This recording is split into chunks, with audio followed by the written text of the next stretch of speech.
James here from the Gator Nation Football Podcast, bringing you a film breakdown of Florida versus South Carolina. I'm going to put both the offense and the defense in one video, and you're going to hear a bunch of noise in the background. Much like Florida's football program, my studio is under construction, getting a new roof, so you're going to hear all sorts of loud noises in the background from time to time, but hopefully it will not be too distracting. Just bear with me so I can get this video out to you on time.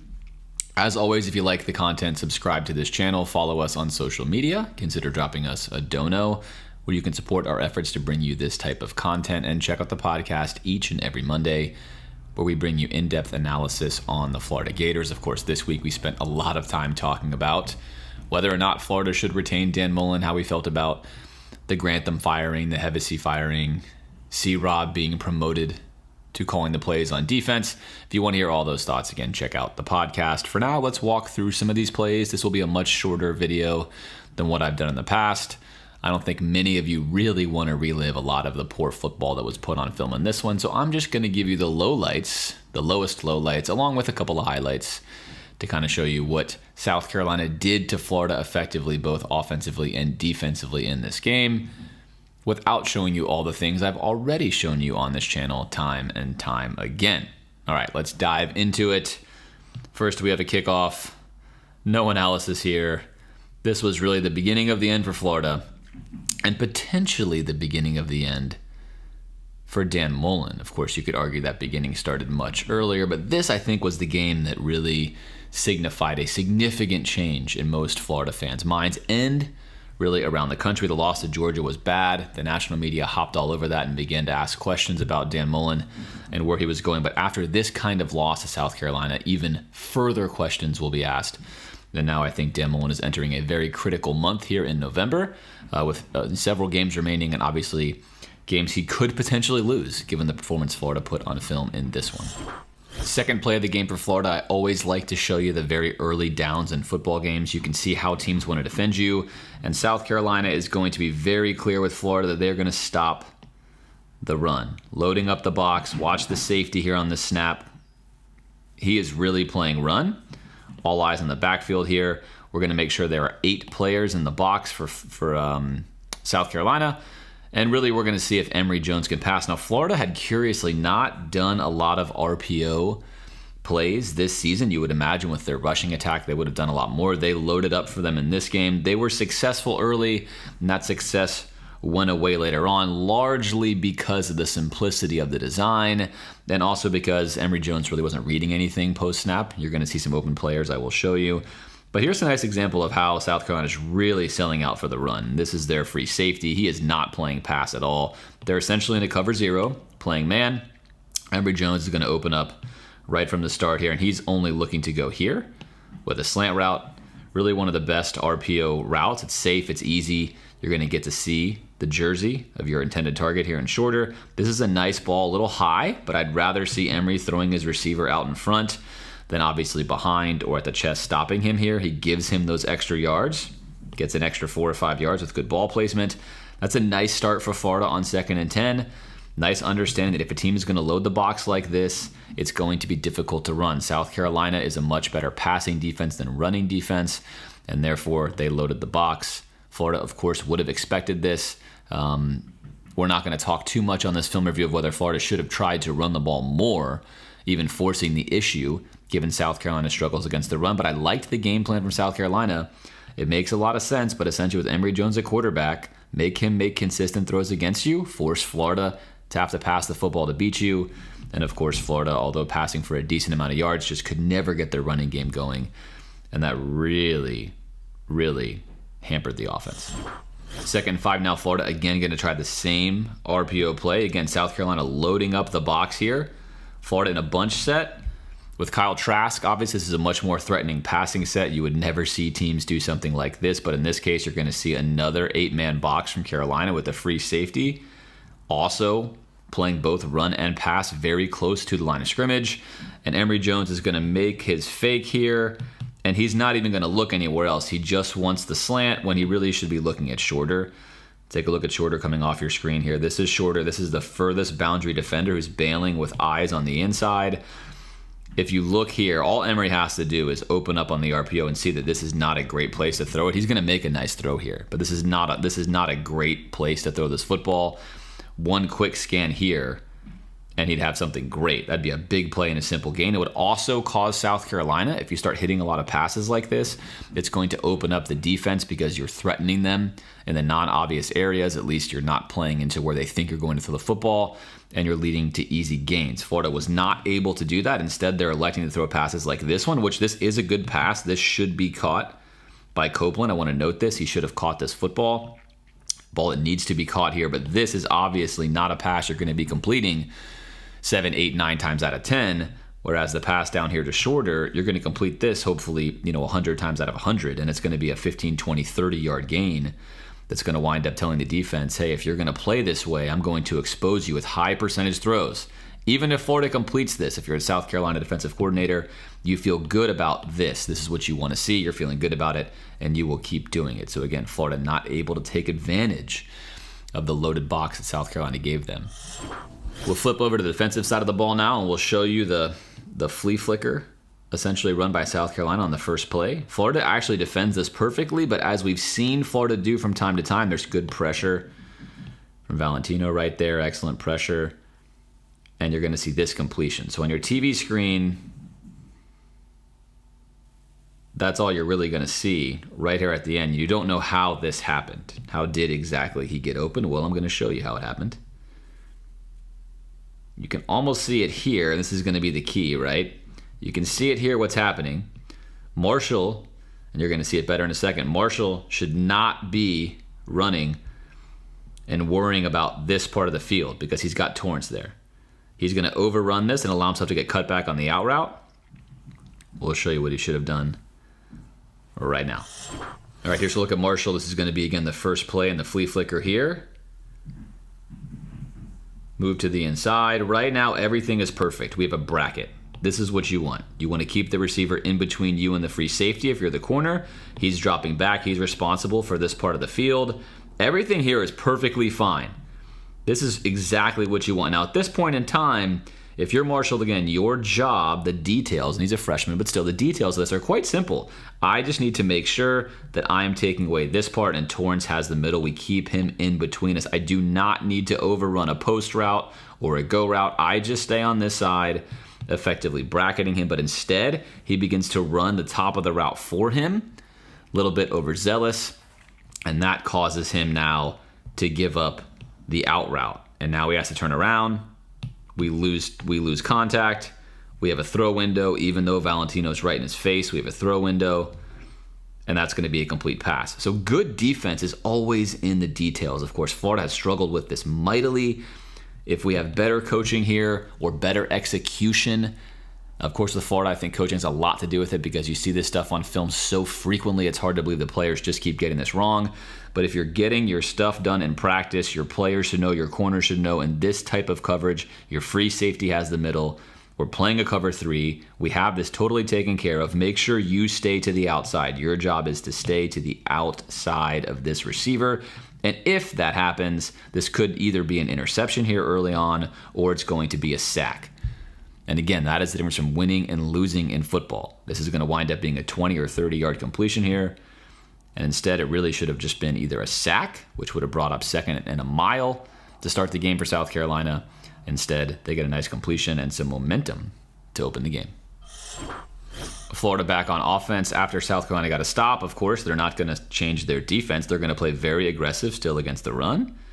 We're committing every single defender in here against the run. That's 8 again. We're basically going the max that we can go without playing down a man in the pass game, 2v3 down here. We're going to play 3v3 down here. Again, as aggressive as we can be in the run game. It's 2nd down and 10. A run down that Florida typically uses to run. That's why the fake there is from Emory. A decent job by the offensive line, who struggled mightily in this game. I'm not going to chronicle all of their failures, but they were terrible in this game. South Carolina was getting a ton of push all day long. You're going to see that same push here. A lot of push from the line. Obviously, Ethan White, I think, has become Florida's best offensive lineman since he's been out. Braun has just struggled. He struggled mightily at that left guard position. And really, Florida's offensive line just hasn't looked good from the early stages of the season. They've been getting exposed with A-gap pressures. simulated pressure, stunts and twists, and even just straight up rushes. They've really had a hard time. South Carolina was firing off the ball. South Carolina unit's a good unit at getting pressure. They got pressure all day long against Florida, but Florida takes advantage here of the fact that the free safety is really playing run defense. He's not helping over the top, and we're just going to get a blow by here in the seam. This is a nice ball from Emery. Right under pressure, under duress. Of course, it's not perfect. Emery's not going to be the guy that's going to lead guys in stride into the end zone. We already know that. Nothing new there. But we do get the completion to Shorter over the top, who runs by his defender with ease. Again, details do matter. This play could be a touchdown with a better throw. Instead, we get a big gain. But Florida's just not there as a football team. Not up front on the line. Not with pass accuracy, ball accuracy, etc. A plethora of things lead Florida to be suboptimal. But this is, again, a good completion on 2nd down and 10, taking advantage of what the defense is giving you. And South Carolina was willing to give Florida as many deep shots as they wanted for most of this football game because they wanted to make sure they stopped the run, which they did. Florida with 9 passes to 0 rushes. Does that bother me? No. I spent a lot of time last year talking about how you have to take what the defense gives you. The problem when you're Florida, especially with Emory Jones, and even with Anthony Richardson, but especially with Emory, you don't have a consistent passing game yet. You're limited with where you want to throw the ball, and your offensive line has been struggling. So to imagine that all day long you can hold up doing this is a good game plan from South Carolina. Again, if your football team is equally good at running and passing the football, you just take what the defense gives you. If they load the box, you pass. If they don't, you run. That's how you do it. You play the numbers game. We spent a lot of time last year talking about the numbers game, but when your team is flawed, as Florida's is on offense, and you're limited with a limited quarterback, it becomes much harder to be able to move the football because you just aren't as successful as you'd want to be if a team is loading up to stop one thing, and oftentimes that can derail you in and of itself, which is what happened to Florida. This particular pass is a nice one here from Emory. Of course, he's going to open up and stare down his receiver. He's going to get away with it here because South Carolina is going to play an incorrect defense for what Florida wants. But this ball from Emory is a nice ball because he throws it on time. He throws this really on time into this window here to Xavier Henderson, and that's why I really like this ball here from Emory early on. He struggles to throw the ball on time. Often he's late. He's going to get this ball out early. At the point in time he throws this football, Henderson is not even turned around yet. And that ball is, that's perfect timing. When you see something like this, you know the quarterback has timed that throw absolutely perfectly. One more look. Again, you're not going to see it from any angles I'm showing you, but I can assure you that when he threw this football, Xavier Henderson had not turned around yet. And that's what makes this throw oh so good. And really what you want to see from a quarterback, this is Emory's best throw of the day, I think right here. And again, I'm going to slow roll this for you so you can see it. The ball's about to come out. Here's Xavier Henderson right at the edge of your screen. Is not looking. He's actually finishing a step to the out to give himself space to the in here where he wants this ball to be thrown. Jones lets it go. Right now, Xavier turns his head, and there's the ball right on him. Again, that's one of Emory's better throws. He likes that kind of throw. It's, of course, all of you I know what you're saying. And you're correct, right? He basically made that a hitch route. It's not a hitch route, but he basically made it a hitch route. Chest, helmet, all facing backwards. Either way, nice completion, Florida early. 10 straight passes and a touchdown. At this point, you felt like, hey, Florida might be able to score every time. That obviously was not true. During the Grantham era, we've seen Florida struggle so mightily just to get lined up, and you're going to see it again here. Perkins, a player I like a lot right here, along with Hopper, a player I love. We've mentioned before that Perkins has struggled at times to get lined up. It seems like the players are always talking to him about what's happening, and you're going to see a similar thing here. Perkins is coming down to address the formation from South Carolina. There's a lot of discussion here between Elam, Perkins, and Hopper. A lot of discussion. You can see even more. Perkins still looking in. Hopper has to look back at him. Now the ball's about to be snapped. He wants to exchange with Diabate. He's not even looking at the fact that South Carolina is now motioning. Now we have two linebackers standing right next to each other, which we have seen way too many times. Right next to each other at the start. And here we go. A very simple zone running play. And you're going to get Diabate coming underneath here to the A-gap. You're going to get Hopper, who now, because he's outside of the play, cannot scrape across. He gets taken care of by the center, which is exactly what they want because we did not get lined up correctly. Diabate would have already been in this gap had he not had his spacing wrong at the start. Instead, he's not there. Now he can't make the tackle. Elam does his job holding the outside, allowing Trey Dean to come make the tackle. Let's minimize the damage. And Trey Dean whiffs completely right there. Again, as the unblocked defender, Trey Dean has just been woeful in so many situations. Really disappointing season from him this year. Not a lot of good stuff on film. Misses right there. That leaves Torrance on the back end. Torrance, really tough game for him. Typically putting a lot of great stuff on film. He struggled in this game mightily. Whiffs there, rare thing from him. And then we're off to the races where Jason Marshall really makes a hero tackle here at the end to save a touchdown. All because Florida ineffectively gets lined up. They just don't make it happen. Again, if they're lined up correctly, Diabate starts over here. He's already here. Now he's filling the hole here. And this play goes for nothing. Nothing. So details matter. A couple of yards difference leads to a huge gain for South Carolina. We pick the action up now in the second quarter. South Carolina up 10-7. Florida a crucial 3rd and 6. We're going to see another RPO. South Carolina again stacking the box here. Playing run.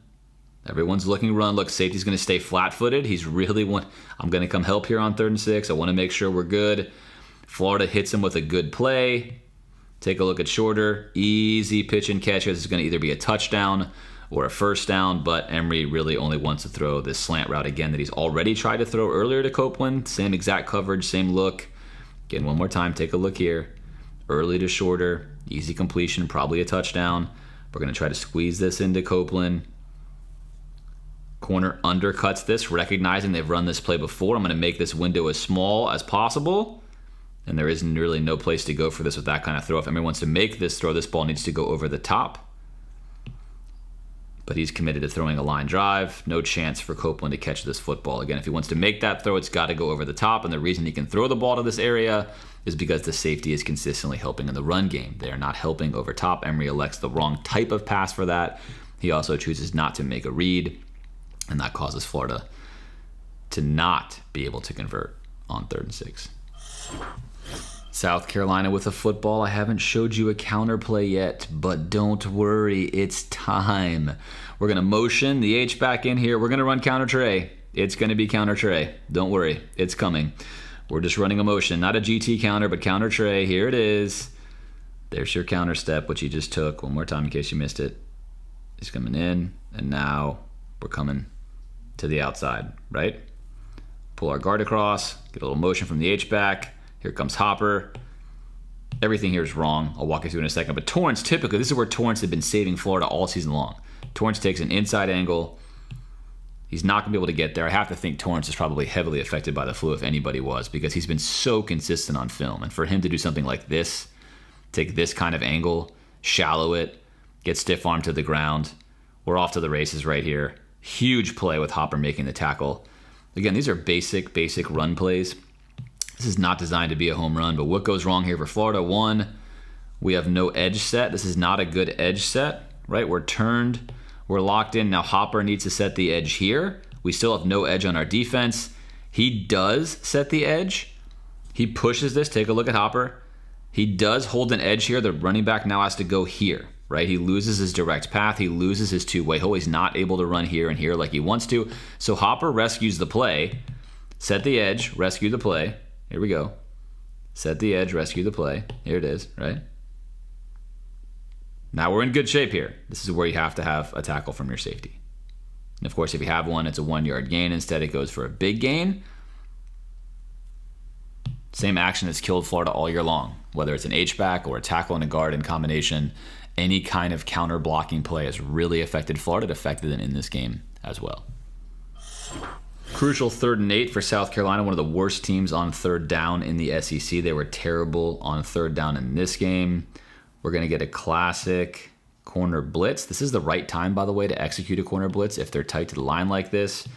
We get a corner blitz, but again, we do things that don't make sense, right? We're going to bring a corner blitz. We're also going to bring a pressure off the edge. But both players are taking the same exact channel. This just doesn't make sense. That's bad football. Right? This is not, you don't need that. You need one here and one here. Instead, they both run at the same exact alley, allowing this pocket. This shouldn't be here. You should be now soaking this up, getting a sack. Bad execution, bad technique. And now allows us here to complete this pass. Now you tell me, is he across the line of scrimmage here? No, he's not. Good awareness. Nice job, right? Feels the line of scrimmage. Perfect. Good to go. Your entire body has to be across it. Nicely done. And you think, maybe no one's open, maybe no one's open, maybe no one's open. What? What is this? That's surprising. Thought for sure he was under pressure. He's rolling out. He's pointing at someone. You think maybe he's going to try to throw like a... I don't know, but what the... That is bizarre. Let me show you what happened on this play. Here we are, same play. Florida's going to bust the coverage. Here's Perkins and here's Marshall. And I cannot tell you what exactly is wrong with this play because there's so many things going on. It's hard to know what Florida is playing defensively. We're going to have a dropper here. He's opening up and he's looking here, which is good technique. He should be trying to find any in-breaking route. Any in-breaking route, right? On this side, you have Marshall staying underneath and you have Perkins bailing to over the top with a high-low coverage here. And now we have Torrance shading to the top of the formation, the top of your screen. Now, obviously, you could argue Florida's potentially in a Tampa 2. You have a linebacker dropping out here. You've got underneath coverage defenders here. You've held your corner there. That's possible. If that's the case, we have to keep carrying here with our linebacker all the way back. He's opening up, looking for a route. But right here, we have Perkins staying up. Perkins sees him. He doesn't care. He's not latched onto him. He's simply just staying on his vertice over here. And now we have, I'm not sure what we're looking at there because there's somebody that's running over here. You need to go get him. But he's like, no, I'm good. I'm just going to turn back around, maybe come down here. Now we're all looking into the backfield. Here we go. And this is what you see. Unbelievable. Again, this is basic stuff, right? Perkins picked up over here. So Perkins feels like he is playing high-low coverage on the outside. Again, on this side, we ran cover 3. For a second, we're running cover 2. Torrance stays on top of the deepest route on this side. He's splitting the field in half, right? So let's say we're doing this, and this is Perkins here, and now we have our middle dropper because the weakness in the cover 2 is the middle. So we bail off the drop and stop right here. Perkins is staying on the outside, where if we're running a true cover 2, he'd be 2-on-1, but given this, he would probably take this instead. Instead, he's just committed to this. This is so bad, it's hard to tell, is the bottom line. Obviously, it's a busted coverage. That's really what matters. Hard to tell if whether we wanted to pattern match this and you were going to essentially have, if this receiver receives inside, Perkins takes him. If he comes outside, Marshall takes him, which means Perkins blew this. That's possible for sure. It also means they're supposed to be dropping all the way back. That is also possible. Torrance coming down here on any in-breaking route. There's a plethora of combinations here. Somebody got this way wrong, but this obviously happens way too often for Florida. And you definitely can't have that. Yep, he's open. The arm's up there. He's open. And that's comical, I think is the right word for this. I think that's a comedy. I mean, that's remarkable. That is, I'm going to just keep putting squares and rectangles around it because that's truly remarkable defense there. All right, 20-10, South Carolina now trying to open up their lead and knock Florida out of the game in a time of the game that seems to be Florida's kryptonite. Again, some questionable defense here from Florida on 1st and 10. We're going to bring in A-gap pressure from Torrance. Diabate, going to hold here. And let's just watch Dean, because Dean's the one you want to watch. This is, again, let's take a look here. Dean's going to come in, and Dean is sort of just, what's really happening here? He's just he's hanging out. He's spectating. He's on his couch in the middle of the field. He's just looking. He's kind of still looking. Now he's like standing up a little taller, like, oh, what's going on back there? What's happening back here? Oh, it seems like you're throwing the ball. Oh, wait, maybe I should... Yep. That's my guy. And there we go. Look to the sideline. Hey, I thought I was supposed to just be spectating back there. Thought that was my job. What's going on here, huh? I don't know. Again, sometimes it's just really hard to diagnose what Florida is doing. Like, I don't want to hang this on Dean if it's not Dean's fault. Perhaps Diabate is supposed to wind up taking the H-back coming out of the backfield. Again, here's the action, right? This is your H-back. He's coming out right here. Follow the H-back, follow the ball. They got a lot of stuff going on. They're faking an A-gap run here with the H-back coming through the B-gap over there. But, I mean, this has got to be Dean. He's got to pick this up. Dean's got to be watching this H-back right here, or Diabate does. Judging by how Diabate never turns around and never cares, you got to imagine this is Dean. So Dean instead is going to put himself in no man's land and just hang out. He's just, I mean, what is happening? Like, you You're clearly not going to make a play here on anyone that has the ball, or here. You're just dead, and you're definitely not doing that. So you're just hanging out, chilling, and then right here. Hey, sideline. Hey, yep. I don't really know. So a minute left, Florida down 23-10. Again, crucial time in the game. Much like the Georgia game, if they can drive and score here, they can keep themselves in this game. South Carolina expecting pass now. You don't see the box loaded. They're playing zone. They play a lot of zone defense when they're expecting pass, which worked very well for them. Their back end is solid. Florida is going to get driven back pretty significantly. Hard to have a pocket. Here's Kingsley, right? Take a look at this nose tackle just driving Kingsley back 5 yards off the line of scrimmage, 6 yards off the line. Now Tarquin's going to lose his. And now we're off to the races. Emory, of course, is going to just want to scramble to the outside. And now we're going to get some pretty loose ball protection right here. Right? He's flailing this thing around. Take a look. Not secured, flailing around, ball gets punched out. Now, it's funny to me how much was made of Anthony Richardson against Georgia fumbling the football, where he's dragging defenders and he's got excellent technique on the ball, and he happens to get that thing ripped out of him. Here we have a loaf of bread just being waved around casually, and the ultimate price is paid from Emory, who's trying to make a play. South Carolina zips on by and knocks Florida right out of the football game, just as they knock Kingsley right on to the ground. Third quarter action now. I mentioned on the podcast how South Carolina used a lot of the Kentucky strategy, where they had all eyes in the backfield playing run defense. All 11 players on 1st and 10 watch their eyes. They're all checking the backfield, right? We're all looking in here. We're all run defenders. And on top of that, you got everybody in the box. So they're playing soft here. They're playing run and pass up 30-10. They're no longer going to be as aggressive against the run.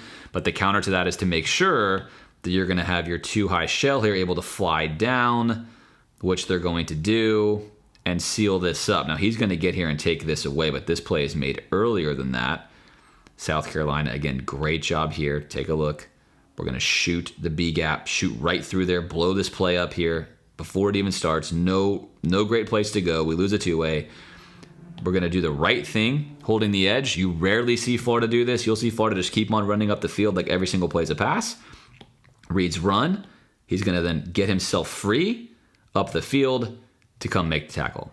That's good run defense. And again, keep in mind, nice job here, that's from a South Carolina defense who is in the bottom 10% of college football against the run. And you still see things on film that are at least fundamentally sound. Far more fundamentally sound than what you see Florida do. They get to stop here. Again, it's hard to run. Hard to run against that kind of stuff. If you have that many run defenders, you really need to be able to pass consistently. And Florida obviously just could not pass consistently enough. 2nd and 6. Again, take a look at South Carolina. 9 guys. Those are 9 guys in the box right there, right? They're just going to match Florida. Say, we have zero fear of what you're doing. And we're going to make sure everyone's looking in.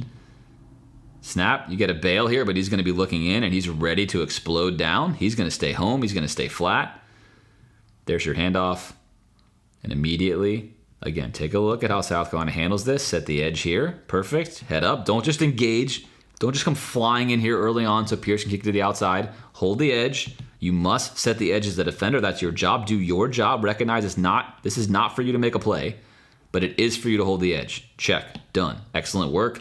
Let your teammates rally to make the tackle.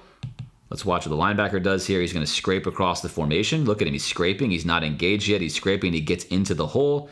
He beats Pierce to the hole. Now he's here waiting for him. Makes the tackle. Not even a clean tackle, right? But still, that is how you fly on defense. And again, this is a terrible run defense of South Carolina. They were able to stop Florida because they were able to load up with the numbers, and Florida's not good enough. They're just not good enough to run against a team that loads the numbers against them, especially not at this point in the season, especially not without their best lineman, Ethan White.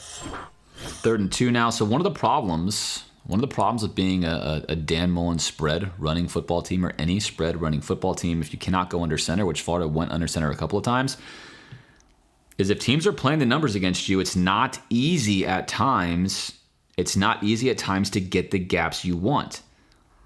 If you're able to go under center, you can run play action. You obviously have a single back or an I formation where you're going to have a fullback leading into the hole along with a running back leading into the hole. Head of steam, a little more power. This is just 3rd and 2. but you're losing that momentum if you don't win the line of scrimmage. And again, South Carolina playing very aggressive. We're going to bring the nickel off the edge. We're expecting an Emory run. And then right up front here is Reese pulls across, right? We win. We win on Braun. This is the key. The key block here has got to be Braun. Braun has to seal him, to this side of the football field. He has to seal him here. This is something Ethan White definitely would have done. He would have gotten this seal. He loses control, and that negates the play. Again, with a simple seal here, that's going to wind up being a first down for Florida. You can see all the bodies. Everyone has done their job. 10 guys have done their job on this play. 1 has not, and that equals a fail. And that's why football is such a great game. It's why I love bringing you these film reviews. It is the ultimate team game. Everyone else could be doing something right. One guy gets beat, especially on the interior of the line, which is what happens here. Plays dead, brings up 4th down. Here's a look, more zoomed in. Here's Braun. Again, Braun knows on this play, he has to seal here. He has to get out here, seal him here, turn his shoulder, turn him. You got to turn him. You can't lose him in that gap. There it is. And that's where the play's made. You can imagine that he's sealed. Imagine he's sealed like I told you. Imagine that Braun 72 is facing the other way and he's got him turned out. Right? You have this hole right here. Emory's into this hole and he's pushing for the first down. Doesn't happen. So now it's 4th and 1. South Carolina, again, we've seen Florida not do this. South Carolina's going to do it. They're going to make sure that they have 8 players within, here's the first down marker, 8 players within 3 yards of line of scrimmage with a 9th right here. We're playing man-to-man cover 0 on 4th and 1. Right? Florida's down 33-10. Florida's going to elect the conservative route here. We're just going to simply run a little inside zone. Here comes Braun again on the pool, and we are just going to blow this up. We saw teams have caught on. The best way to blow up Florida's running plays is to absolutely send pressure through the A-gap. There it is. Hard to run a play. Again, Braun's going for the kick out here, right? Florida's trying to run through this gap here, and you can't even get there. There's no chance to even get there. He can't even engage his block before we're already being tackled in the backfield with just a very simple and aggressive A-gap pressure. Right there, unaccounted for. No one's blocking him, right? No one's supposed to block him. They're supposed to have the timing of this right so that he just misses this and this ball is coming through the gap here. Doesn't happen. South Carolina times the snap well, shoots off into the A-gap, makes a tackle.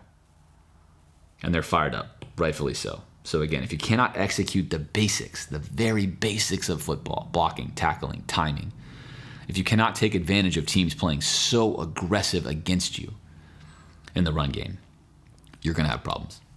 All right, first and goal for Florida is 40-10. The game is obviously out of hand and over. Emory's going to make a nice pass here on a corner route.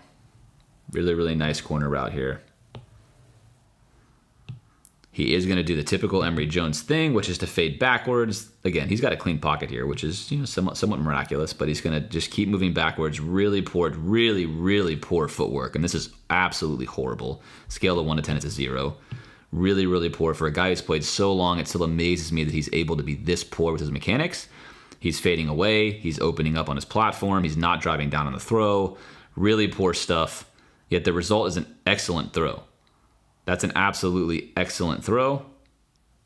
Great throw. Nice catch. Quality touchdown there from Rick Wells.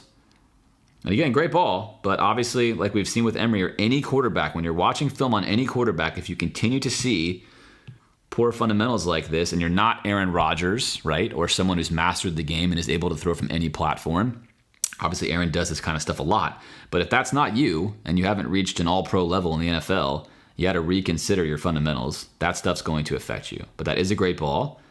And Florida gets on the board with their second touchdown of the game all the way in the fourth quarter against, again, one of the worst defenses in the SEC. Emory gets the ball back. Perhaps he's feeling good. 40-17, just scored a touchdown. We're going to get another A-gap pressure here from South Carolina. We're going to blow Kingsley. We're just going to blow him way back here. Now we're driving past Tarquin. And Emory's going to, again, he's going to just stand still. Not a drive down here. This throw's not going to matter because he's throwing it totally to the wrong place. And an easy interception. Again, on television, that's what you see. You're thinking, what exactly happened here? Dan Mullen is thinking, what exactly happened here? Do I want to coach here anymore? I don't really know. It's pretty frustrating. And here's Emery. The classic Emery look down the middle of the field for no real. He's not really looking. He's just, again, look, here's the safety, right? He's not even looking at the safety. Again, if you want to look off a safety, you got to look at him. Look somewhere. Like, make him think you're going there. The safety doesn't even care. He's not even responding to what Emery is doing. Just take a look at that. That tells you everything about Emery's quarterbacking. And on top of that, take a look at this. You might think, he's wide open. And you would have known that. You would have known that, of course, had you been reading the football field. But Emery's not reading the football field. It's not what he does. He knows the entire time he wants to throw this stutter go, and he's going to throw it. And he just sort of hopefully throws it out there. Again, Copeland is like, what? I don't know why the ball's over there. No one knows why the ball's over there, but Emery, not a great look. It's a nice pick, by the way. Not a great look. Let me show you another angle that shows you more of what happened. So if you're a QB and you're watching this, you want to make sure before you take the snap, you're always getting as much information as possible. Emery does not see this corner bail off. Watch one more time here. Corner looks into the backfield. He's going to be dropping. Emery never looks. The last picture Emery saw of that corner was that he was down low. So he already has the wrong pre-snap read. On top of that, he's going to just look here. He's really just looking nowhere, right? He's looking nowhere. And he's predetermined pre-snap that he wants to throw this route up here. But watch the route up top with Copeland. He is just bailing into a cover 3. He's bailing into a cover 3. It's a stutter go. Nice job by him to stay on top of the route. Now he does get opened up. He opens himself up the wrong way. He loses control of the route. If this is the NFL, Copeland immediately turns this really into a skinny post, which is what Copeland does. Now again, the league, he would have done this one step faster, but he does this, and this is correct. This is correct by Copeland. It's the correct play. They are running a stutter go up the outside. That is what's happening, but in this particular play, he turns him around. There is nowhere to go on the outside. He now needs to alter his route to the inside. If Emory Jones is watching this rather long developing route take place, which he should be, getting his window here now, he sees this happen and he puts the ball here. But Emory's timing is entirely off, as we've seen before here. He's going to hit. He opens up. He turns his head. This is the first picture he sees. He has no idea this corner was dropping, which would have told him he's in a cover 3. For all he knows, the corner is going to come downhill on this. He sees a little bit of leaning in, and he's determined, I'm throwing this football. He then throws a football that makes no sense. Again, that's not where that ball should go anyway. If he's trying to throw a stutter go, it's got to be up here. He just lobs one up to the wrong place. Way off target, poor ball. When in reality, one more time. Take a look at Emory here one more time. Emory should be snapping his head. He sees the target. He should be IDing what's happening. And if you want this to work, first we need a little bit of a pocket slide, right? Feel the pressure. Keep your eyes downfield. Feel the pressure. Clear yourself into here. Clear yourself into here. Little slide step, 2 slide steps right here to the middle. Buy yourself a whole new pocket. Watch the action here. Then it's your home run ball. If you're going to take a deep shot, you have to let it develop. He doesn't. If he wants to go quick game instead, as we mentioned, he can go quick game here. If he doesn't like this picture, if pre-snap he didn't like it, he thought, hey, he's bailing. He's bailing on pre-snap. Then what he needs to do is he needs to open up here and check his quick route, which is right there, and that's wide open to zipper. That's an easy throw. Easy throw right here. Easy throw. And if that was covered, let's say the safety comes down on this or he winds up maintaining inside leverage, he can then snap his head like he did right now to this stutter go. So everything about that is just not correct, including the ball placement. It's really, really a poor play.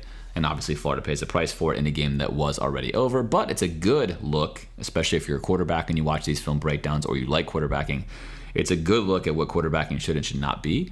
And obviously how to make a read, how to view the field. And now the details, again, really, really matter. You have to get the details right if you want to be a top-level quarterback. All right, one more video here to show you, and then we'll wrap up this film breakdown. All right, there is Todd Grantham. Obviously, everyone knows now that Todd Grantham and John Hevesy have both been let go from the University of Florida. They've been removed from their positions, something on the podcast we had called for really a couple of years now, actually. In this case, it's always worth saying that despite the takes that I myself may have on the podcast, firing someone is never about vengeance or it's never about revenge or hatred. You're trying to do what's best for your university. You're trying to get the best stewardship of the resources you have for all of the people involved in the program. And if someone is not performing to a high enough level, the best thing you can do is move them on. It's just something you have to do. It's not personal. You're not having a vendetta against them. You're not going to talk smack about them, but you are going to say, hey, look, the data and the evidence suggest the job is just not being done well enough. That's affecting our entire team, our university, all the players, all the coaches. We have to go in a different direction. That's what needs to be done. It's what has needed to be done. It's cost Florida far too many games, amongst other things. And this is going to be, of course, the last shot of Grantham here in the fourth quarter. It's 40-17. His defense has gotten shredded. Yet again, South Carolina scoring every time they touched the ball in the first half, and really almost every time they had it until they shut it down. And we'll just get a nice kind of fade out here of Grantham fading back as he's calling one of his last plays, and perhaps, it's a signal, but perhaps waving goodbye here, right? It's a weird wave because he's not really waving, he's giving a signal, but there it is, kind of waving goodbye to Gator Nation. And essentially, I think what most Gator Nation has to say to Todd Grantham is best of luck. And in this case, best of luck and happy trails to you. Wish you all the best, Todd. Obviously, wasn't the best hire for Florida. Did not turn out performing well really from the start. And it's clearly in Florida's best interest to move past the Todd Grantham regime and the John Hevesy regime. Who they hire next will, of course, matter. We'll chronicle all of those things. But for Grantham, this will be the last time we will see him wearing the Gator logo, and that's a good thing. And again, truly, I do wish him all the best in his future, for him and his family. Nothing ill to say other than performance-wise, it just wasn't good enough for Florida. Just didn't get the job done. Way too many issues on the defensive side of the football. I don't imagine those are going to get cleaned up with Christian Robinson being positioned as the play caller, given that he is a direct Grantham disciple and someone whose own unit has struggled mightily. The linebacker unit for Florida has been the worst unit on defense all season long. Hard to imagine that's going to really improve anything. So we'll see what 2022 holds. Lots of things on tap here for Florida. I'll keep you on top of it, as will Alan and I on the podcast and this film breakdown. I hope you enjoyed this one, a little different than normal. I'm not really sure what to do for the rest of the season with these film breakdowns. So again, feel free to reach out to me, send me a message. What would you like to see or not see? I certainly don't want to produce content if everyone's over it and kind of just wants to wait until next year. I'll save that time as well. So let me know. Until I see you next time, I'm James from the Gator Nation Football Podcast.